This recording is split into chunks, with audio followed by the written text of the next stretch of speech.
The ghost of Frederick Jordan. Some houses don't echo when you speak inside them. They listen. The house at 417 Willow Street had been empty for years, yet it never felt abandoned. The walls carried warmth, the floors held faint impressions of footsteps, and the air always felt slightly disturbed, as if something invisible moved through it slowly, deliberately. Neighbors said the house made them uneasy, though none could ever explain why. They avoided looking at its windows at night, especially after midnight, when the upstairs bedroom light sometimes flickered on its own. Frederick Jordan was the last man to live there alone. He moved into the house in early 2012, a quiet renter with no furniture except a bed, a desk, and 3 mirrors he bought secondhand from a thrift store. He worked night shifts at a warehouse and slept during the day. He never had visitors. He never played music. He rarely spoke. Those who met him described him as polite, distant, and always tired, as if he had not slept properly in years. What no one knew was that Frederick feared mirrors, not reflections themselves, but what happened when he looked away. It began subtly, small things.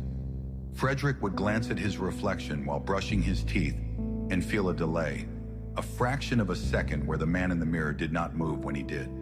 He told himself it was exhaustion, poor lighting, stress. But the feeling returned night after night. Sometimes, when he turned off the bathroom light, he could swear the reflection continued watching him, even after the room went dark. Frederick started covering his mirrors at night, towels at first, then blankets. Finally, he removed them entirely and placed them face down against the walls. When that wasn't enough, he turned them toward the floor, pressing them flat as if afraid they might see something through the ceiling. Sleep became impossible. Every night at exactly 3:17 a.m., Frederick woke suddenly, heart racing, breath shallow, convinced someone was sitting on the edge of his bed. He never saw anyone. He never heard footsteps. But the weight on the mattress was unmistakable. The air grew heavy, thick with the sensation of being observed by something that did not blink. One night, he made the mistake of checking the mirror in the hallway. His reflection was already there, standing perfectly still, head slightly tilted, smiling without warmth. Frederick raised his hand. The reflection did not follow. Instead, it whispered something that did not come from his mouth. "Don't let it see you." Frederick stumbled backward, crashing into the wall. When he looked again, the mirror showed only himself, pale, shaking, terrified. He covered it immediately, hands trembling, heart pounding so loudly it drowned out all other sound. The emergency calls came weeks later. On the first call, Frederick told the dispatcher that something was watching him through the mirrors. His voice was calm, almost embarrassed, as if he knew how insane he sounded. The dispatcher suggested stress, recommended rest. The call ended politely. On the second call, Frederick was crying. He said the reflection had started moving on its own, that it stood closer each night, that it copied his breathing while he slept. The dispatcher stayed on the line longer this time, trying to calm him down. On the third call, Frederick was whispering. "It's learning my face," he said. "It's practicing. If I look at it too long, it gets better." The line went silent at 3:17 a.m. When police arrived later that morning, they found Frederick Jordan sitting upright on the edge of his bed, hands folded neatly in his lap. His eyes were open, frozen in an expression of absolute terror. No signs of violence, no forced entry. Every mirror in the house was face down, removed or broken. One mirror lay shattered beneath the bed, its glass fragmented as if struck repeatedly from the inside. The official cause of death was listed as a sudden brain aneurysm. The unofficial notes told a different story. Years passed before anyone else lived in the house. When Ethan and Laura Mills moved in, they felt uneasy immediately, though they could not explain why. The house was clean, freshly painted, silent. Yet Laura complained of feeling watched whenever she passed a mirror. Ethan laughed it off until he started waking at night to find the mirrors turned face down without either of them touching them, at 3:17 a.m. every night. Laura began hearing breathing in the bedroom, slow, careful, too controlled to be human. She recorded audio on her phone while she slept. On one recording, a voice whispered clearly into the microphone, "If you see me, I can't leave." The voice matched neither Ethan nor Laura. Ethan saw it first, not directly but in reflection, standing behind him in the bathroom mirror. A thin man with hollow eyes and a face that looked unfinished, as if it had been copied imperfectly from memory. When Ethan turned around, no one was there. But when he looked back into the mirror, the man was closer, smiling. Laura discovered Frederick Jordan's name in old records and listened to the emergency calls. She realized the truth too late. Frederick had not been haunted. He had been replaced. The thing in the mirrors needed to be seen to exist, needed attention, needed recognition. Frederick resisted until the end, but the final look was enough. The moment he truly saw it, the moment he understood, it took his place. Now it waited. Ethan and Laura left the house that same night. They never returned. The mirrors remained. The house still stands at 417 Willow Street. If you pass by late at night and glance into the upstairs window at exactly 3:17 a.m., you might see a man sitting on the edge of a bed, head bowed, hands folded, waiting patiently. And if you ever feel uncomfortable looking into a mirror for too long, trust that feeling, because some reflections are not copies, they are rehearsals. The little hands. Some things hide because they are small, others hide because they are patient. Emily never liked the apartment on Graydon Street, but it was cheap, quiet, and close to her job. The building was old, the kind of old that absorbed sound instead of reflecting it. Footsteps felt muted, voices died quickly in the hallways, and at night the silence pressed in from all sides. The landlord mentioned in passing that the place used to house families many years ago. He didn't say anything about children, but Emily sensed it anyway. The apartment felt low, as if everything in it was designed for someone shorter than her. The first sign came late one night when Emily returned home exhausted. As she turned off the hallway light, she noticed movement near the floor. For just a second, tiny fingers curled slowly around the corner of the wall, pale and thin like they belonged to a child who had never seen sunlight. She blinked and they were gone. Her heart raced, but she forced herself to laugh it off. Old buildings created strange shadows. Her mind was playing tricks on her, but the feeling of being watched did not leave. Over the next few nights, Emily became acutely aware of the space beneath furniture. The darkness under the couch felt too deep. The gap beneath the bed seemed wider than before. When she walked barefoot across the floor, she felt a strange awareness, as though something below was tracking every step. She began turning lights on before entering rooms, avoiding sudden movements near the ground. The hands returned a few days later. Emily was brushing her teeth when she saw them in the mirror. Small palms pressed flat against the bathroom floor behind her feet. Fingers stretched too wide, joints bending at unnatural angles. The skin looked gray and dry, almost brittle. The hands twitched slightly, as if struggling to decide whether to grab or retreat. Emily spun around, but nothing was there. When she looked back at the mirror, the hands slowly slid away, vanishing into the reflection before the glass showed only her own terrified face. That night, she heard tapping beneath her bed. Not scratching, not crawling, just soft, rhythmic taps, like fingers drumming patiently against wood. Emily lay frozen, afraid to breathe. The tapping stopped when she whispered, "Hello."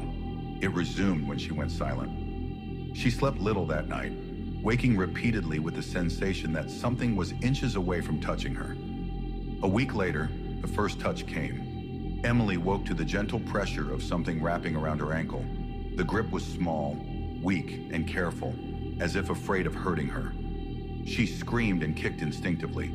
The hand vanished instantly, retreating beneath the bed with a dry, sliding sound. Her ankle was left cold, marked with faint red fingerprints no bigger than those of a toddler. After that, the hands no longer hid as much. They appeared beneath the couch while she watched television, fingers curling slowly around the legs of the furniture. They reached out from under door frames, touching the carpet briefly before pulling back. Once, while she cooked dinner, she felt something tug softly at the hem of her shirt, persistent but gentle, like a child seeking attention. Emily searched the building's history. Old records revealed that the apartment complex had once served as a temporary orphan shelter after a devastating factory fire decades earlier. Many children had been housed there in cramped conditions. Several reports mentioned children complaining about hands under the floor that touched them at night. The complaints were dismissed as nightmares. The shelter closed quietly soon after. Some children were transferred. Others simply disappeared from the records. The realization filled Emily with dread. The hands were not malicious. They were lonely. At night, Emily could now feel multiple sets of fingers pressing against her mattress from below. The bed sagged slightly, as if small bodies were gathering underneath, crowding together in the dark. She heard faint breathing, soft, uneven, excited. Sometimes she felt the mattress shift, as though something was trying to climb through. One night, unable to bear it anymore, Emily whispered into the darkness, "What do you want?" The tapping stopped. Slowly, one small hand emerged from beneath the bed, palm up. Another followed, then another. They trembled slightly, reaching toward her without aggression, without threat. A voice whispered from below, thin and fragile, "Play with us." Emily fled the apartment that night. She stayed with friends, refusing to return alone. When she finally came back with the landlord days later, the apartment seemed normal. No sounds, no hands, no signs of disturbance. The landlord suggested stress, exhaustion, hallucinations. Emily almost believed him, until she lifted her mattress. Small handprints covered the underside, pressed deep, as if something had been holding on for a very long time. Emily moved out immediately. The apartment was rented again within weeks. The new tenant noticed nothing unusual at first. The little hands are careful. They always start small, curious, patient. If you ever wake at night and feel a light touch on your ankle, don't panic, don't scream, because the little hands don't want to hurt you. They just want someone to stay with them. And once they decide you're playing, they never let go. The Red Lady of Huntingdon College, some legends are whispered so often that people forget they began with a real scream. At Huntingdon College in Montgomery, Alabama, students have told the same story for over a century. It is passed down quietly, dorm room to dorm room, usually late at night, when the campus grows still and the old buildings seem to listen. They call her the Red Lady, not because of blood, not because of anger, but because red is the last thing anyone ever remembers seeing. The legend began in 1910. Back then, Huntingdon was a women's college, strict and deeply religious. Students lived under heavy rules. Curfews were enforced, windows were checked, romantic letters were confiscated. Reputation mattered more than truth, and shame was treated as a crime worse than cruelty. The girl who would become the Red Lady lived on the third floor of what is now Pratt Hall. Her real name has been lost to time, erased deliberately from records, but students believe she was young, quiet, and deeply lonely. She was known for wearing a red dress, unusual and slightly scandalous for the time. Red symbolized defiance. Red symbolized temptation. Red symbolized sin. According to the legend, the girl fell in love. No one knows with whom. Some say it was a local boy. Others say a professor. What matters is that the relationship was forbidden. When her secret was discovered, she was confronted by the school administration. Harsh words were spoken. Threats were made. Her future was stripped away in a single meeting. That night, she returned to her dorm room. Sometime after midnight, students heard a scream echo through the hallway, sharp, brief, and final. By the time staff reached her room, it was already too late. The girl lay broken on the ground below her window. Her red dress spread around her like a warning. The official story claimed it was an accident. No memorial was held. Classes resumed the next day, but the campus never forgot. Students soon began reporting strange sightings in Pratt Hall. A woman in a red dress standing silently at the end of the hallway. The sound of soft footsteps following them when no one was behind. Doors opening on their own. Windows unlocking themselves late at night. Those who saw her said the same thing. She never spoke. She never screamed. She only watched. Over the years, the Red Lady became more than a story. She became a presence.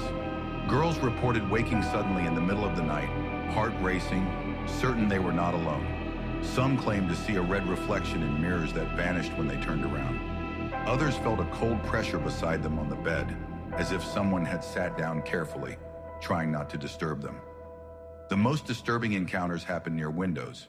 Students who stared out too long claimed to feel an overwhelming urge to step closer. Some said they felt hands gently guiding them forward.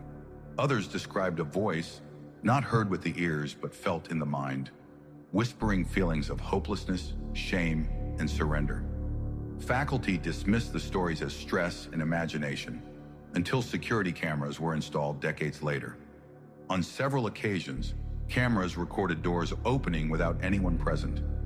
Motion sensors activated in empty hallways. Once, a camera briefly glitched, displaying a faint red blur standing perfectly still in the corridor before the feed cut out entirely. No explanation was ever given. The Red Lady is said to appear most often to young women who are struggling, those overwhelmed by pressure, heartbreak, or fear of disappointing others. Some believe she is a warning. Others believe she is searching for someone who understands her pain. There is one rule students repeat quietly: never follow her. Those who do report the same sensation, an intense sadness, so heavy it feels impossible to breathe. A feeling of being watched not with malice, but with deep, unbearable regret. Several students over the decades have attempted to leave campus suddenly after encounters, claiming the Red Lady stood at their door, silently urging them to look down the hallway. One former student described seeing the Red Lady standing at the end of the dorm corridor, illuminated only by moonlight.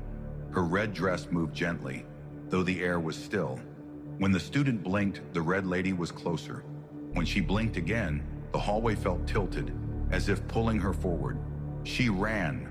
Others were not as lucky.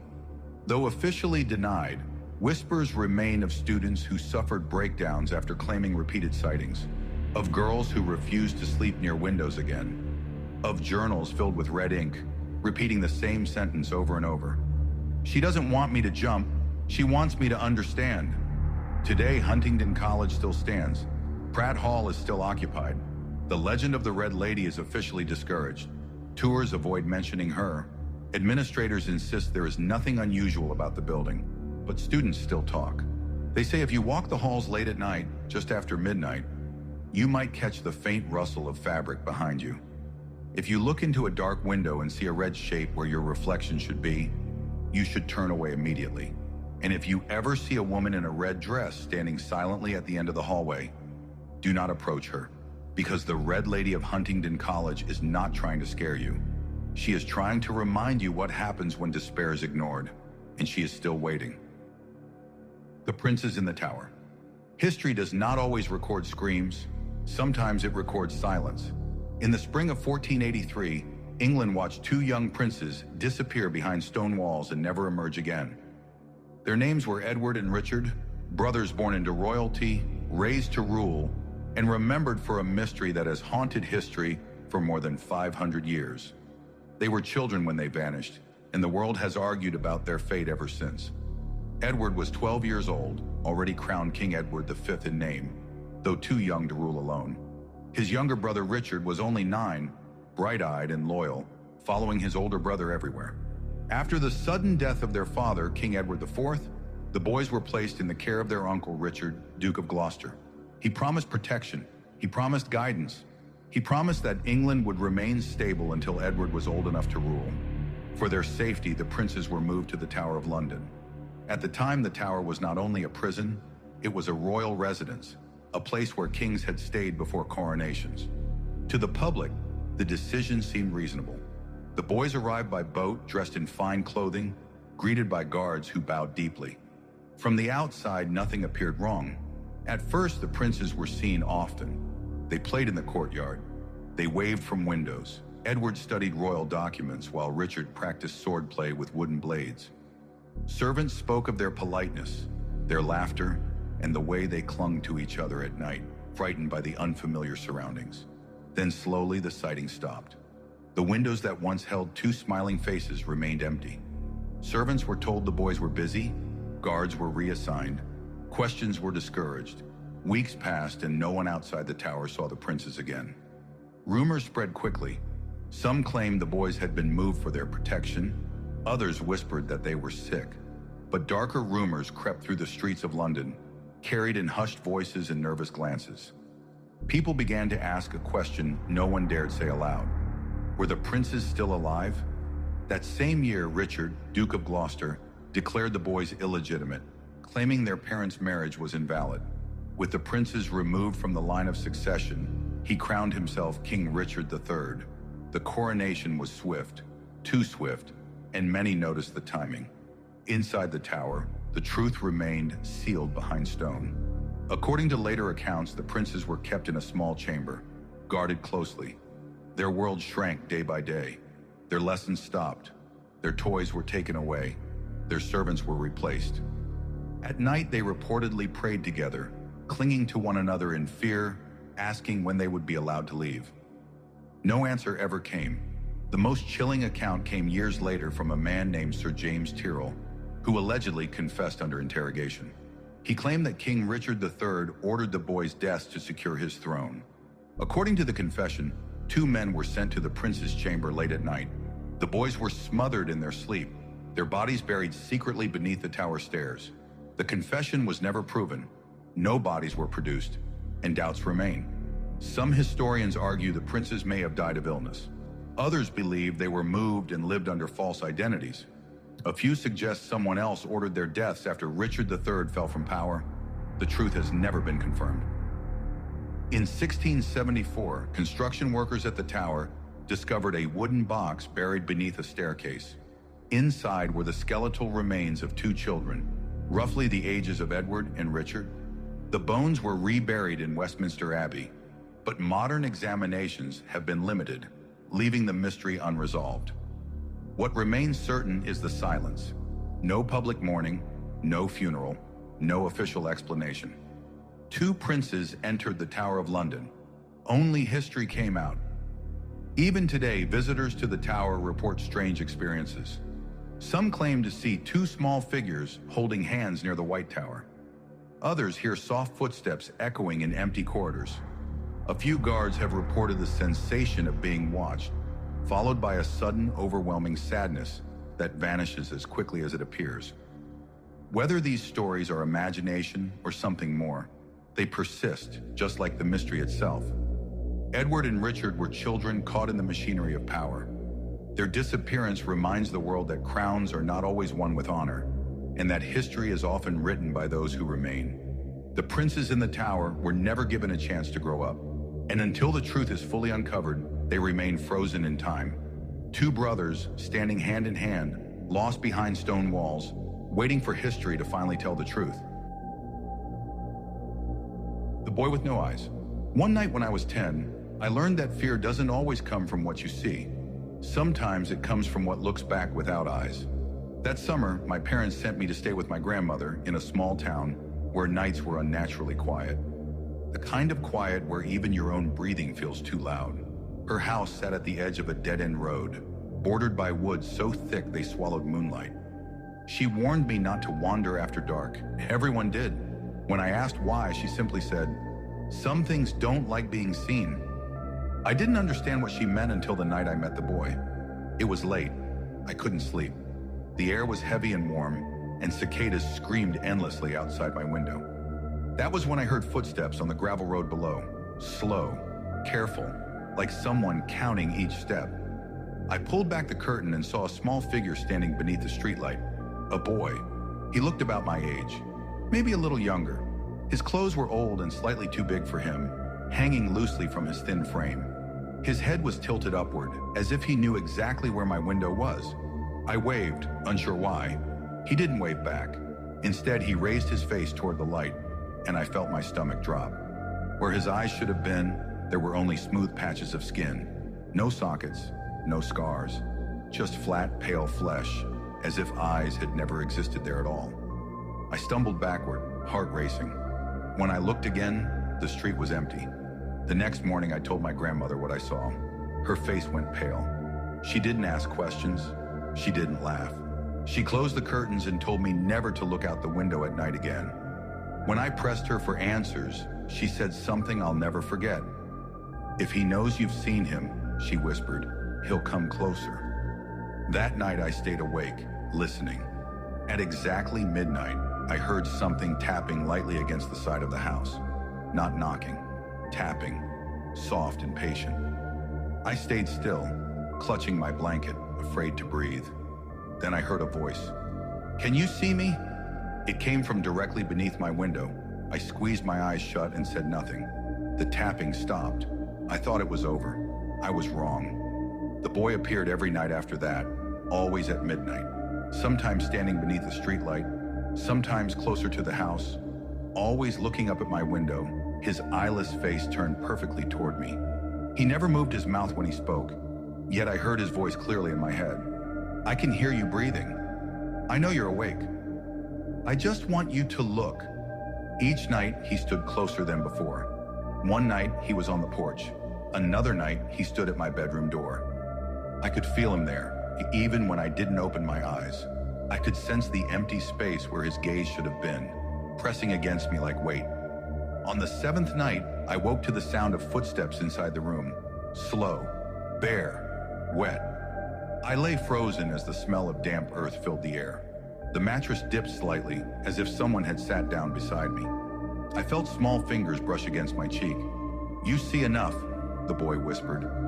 I screamed. The lights snapped on. My grandmother rushed in. The room was empty, but on the floor, leading from my bed to the window, were muddy footprints, small and barefoot. The next day, my grandmother told me the truth. Decades earlier, a child had wandered into the woods and never returned. When they found him days later, animals had taken his eyes. The town buried him quietly. No one spoke of it. But children began seeing him at night, always watching, always asking the same question. "Can you see me?" Those who answered him never stayed the same. Some stopped sleeping, some stopped talking. One disappeared. My grandmother said the boy doesn't need eyes to see. He borrows yours. I left town soon after. I'm grown now with children of my own. I don't live near woods. I keep curtains closed at night. I never answer voices outside my window. But sometimes when the house is quiet and the lights are off, I hear a familiar whisper from the darkness. "I remember your face, and I know he's still looking."